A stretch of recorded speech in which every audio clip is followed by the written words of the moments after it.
a while had been trying to get a hold of Boomerang, and for some service or something that he needed him to do. There was a big. He had robbed a bank. Spider-Man had stopped him, and Fisk pulled it off as a, oh, this was just a stunt to see reaction time to supervillain crimes and blah blah blah. And I wish he'd show up so I could thank him personally, and kind of stroking his ego and stuff like that, whatever, and trying to get him to do stuff. And at this point, Fred's in the bar. He's like, you know what? Screw Fisk. I hold the cards. Blah blah blah, whatever. And he's like, you picked the wrong guy. He was just being super slimeball about it. He wasn't being the all nice, super chummy guy. He was just being like, this is my gig. I run the show and kind of thing, whatever. And he just kind of, hung up on him, threw the phone in the urinal and whatever. Oh. And that's what they noticed. I also didn't notice my phone was missing. Yeah. Pete's inner monologue. But he goes back out there and realizes that Pete's whooping ass, and they're gonna win the. Because the main reason he pulled him there is because Pete has been out of work, hasn't been able to afford rent and stuff like that, and he's like, well, there's a huge cash prize for trivia, so you'll be set for a few months if we win this and split it. You'll be set up. You'll be cool. Yeah. Which is freaking cool of him, but he gotta take it, Yeah. So yeah, he wins it. He goes for double or nothing at the end with a question that was seemingly impossible. They've got this robot, this knockoff robot. I forget what the name of it is. It's Living Brain. Living Brain, but it's like a Chinese knockoff or something like that of the Living Brain. And he's running the trivia, and he asks this question, and Peter starts to answer it, and he's like, wrong, incorrect. He's like, you didn't let me finish. This is the actual answer. These people were hired by those people, so they're the ones that actually hired Spider-Man. And he won, and they're all, celebrating and everything, and then we cut to the mayor's office, and Fisk's assistant is telling him, well, he basically told us to go bite it and whatever, and he's like, well, I'm going to put out a reward for his head. I want his head on a platter. And he's like, well, he's at the bar with no name. As long as he's there, he's safe because they won't go after him. It's a safe zone, whatever. The rules are the rules. Yeah, rules are the rules, and he's like, oh, when they see what I'm offering, they will. And so we cut back to the bar, and everybody's incoming message from Fisk. He specifically says, tell everybody in that bar that he needs to die. Yeah. Oh, it's done. Yeah. And Pete, by this time, he's like, maybe some of these guys aren't so bad. He's kind of finding camaraderie. He had enjoyed himself playing trivia and everything and whatever. And then the last panel is everybody looking at their phones surrounding him and Boomerang at the bar, kind of celebrating and whatever. And to be continued. Dun, dun, Like, dun. that can't be good.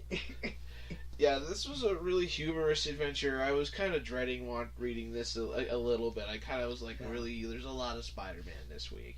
But this one was really good. Yeah. And I really dug it. And as I said, I liked most of the spiders this week. So, and then the art stayed on par. Yeah. It stayed great the whole time. It had that feel, that look that you were talking about. And Right. I like the fact that Peter Parker or Spider-Man is learning about his villains. Yeah. Instead of just like, yeah. He knows, like, some of his his greatest villains, he knows a lot about them. And he knows them by their rap sheets and stuff and how he stopped them. But it's cool to see that he's seeing another side to them. Right. But then again, they're also villains. Right. So that reminder. I'm like, that's fun. I'm super curious to see what Fisk is offering. $1 million. Right? Something like that. At least, I'm wondering if it's money or is it something else. Is it like... It's your foot in the door. They kind of emphasize that early in the door, like, hey, it's Fisk. Yeah. So a position of power, maybe? Position of power. You get to have some sort of, like, because he kind of...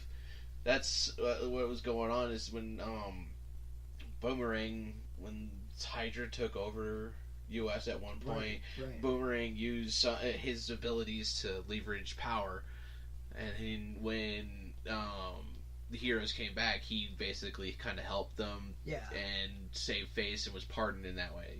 Cashed in all his favors there and clean slate. And so Fisk was trying to, you owe me one type thing. Yeah.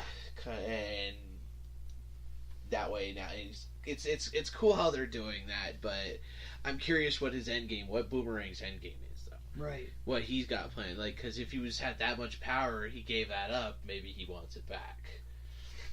Right.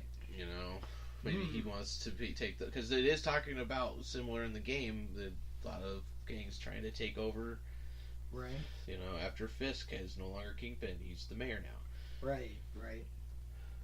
So who knows? I mean, it's going to be interesting. And poor Peter. But why does he? The cover on the next one shows him in his spider suit, at the bar. Wait a second. I didn't get to see that. Here it is on the screen. The screen. Yeah, I did not see that. I'm seeing this for the first time.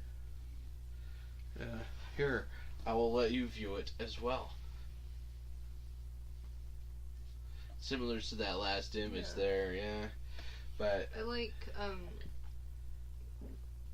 the half the mask off him eating food. They do that a lot. Right. On covers. He is a hungry person. I feel that. You have to burn a lot of calories. I mean, we just never see the heroes eat. I mean, Barry, any Flash has to eat. Yeah. At least DC. They're like, you have to eat. Your metabolism, you gotta eat or you're gonna pass out. I got on that, on the DC universe and watched the first couple episodes of the old show. 90s show. Yeah, with John Wesley Shipp as the Flash. Bless you. And it was great. Thank you. It was great. She took him to pizza. It really made me want pizza. But he ate like 5 pizzas. The guy's like, would you like another one? It was pretty funny. It's expensive to have a superhero powers. Yeah, you gotta learn how to cook. You gotta look how to cook or be friends with Bruce Wayne. Or both. True that. Why not both? But yeah, that's anyways. We're all lamenting the fact that Bruce Wayne's not our dad. Sad days. But Batman could be our dad. Yeah. What movie is that referencing? Let us know in a comment on this episode, and we will give you a comic. It might be Batman related. Might be a Batman digital. Who knows? Like and subscribe, comment. Comment. Yeah. Penis. It was Batman related. So that concludes this first section of the comic book review for this week. Thank you, Peachy. That was awesome. We're going to now take another spin on the Wheel of Destiny. And here we go. Oh. Sudon. What are you going to talk about? I've got Edge of Spider-Geddon. I've got... That's it. So it's either we all talk about a book or we all talk about a book. I mean, I could talk about Odyssey. Okay, well, I guess I will be talking about Justice League Odyssey. Alright.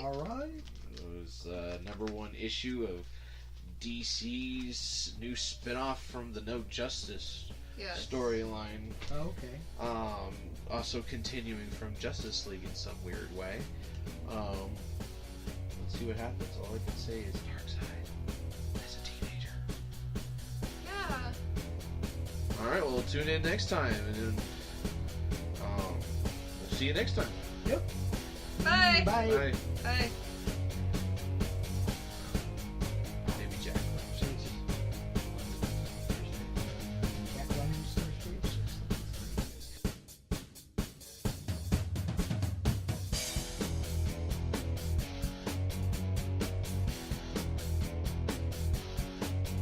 Hey, thanks for listening to our podcast. If you enjoyed this, connect with us on social media, and of course like and subscribe so you don't miss out. Music is brought to you by Kevin MacLeod. Find more of his music by visiting incompetch.com or clicking on the link in the description. If you want to listen to more, find us on anchor.fm or website unstablettogetherpod.wixsite.com and pretty much anywhere you can find podcasts.